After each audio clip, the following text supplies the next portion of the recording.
Hello my friends, Stephanie Barnard with a quick tip for you. Have you ever been running a die through a machine, maybe for example something like this, and it has nice straight edges on the sides, and instead of cutting where it's supposed to cut, it doesn't cut, and you're thinking, what? How come that didn't work? It's the perfectly easiest cut on this die to do, and it didn't do it.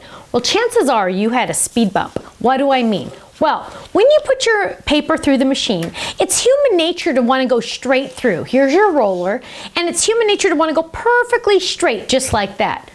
That's going to cause a speed bump. That's going to mean your rollers are going to jump over that blade, not cut where that blade is. So if you do this, and I'm using a plus machine, so it's wider. So if I run it through like that, or if I have a smaller machine that's a 6-inch opening, if I just go a little bit at an angle, just like that, now I'm not going perfectly straight through the machine, I'm going a little bit at an angle, and that's going to cause my speed bump to go away. So I'm going to run that through, easy peasy.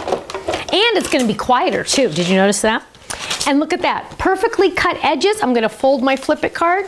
And there I have my cute little flip it card all done and ready to go, and no speed bumps. So the next time you're going, why didn't that cut on the edges?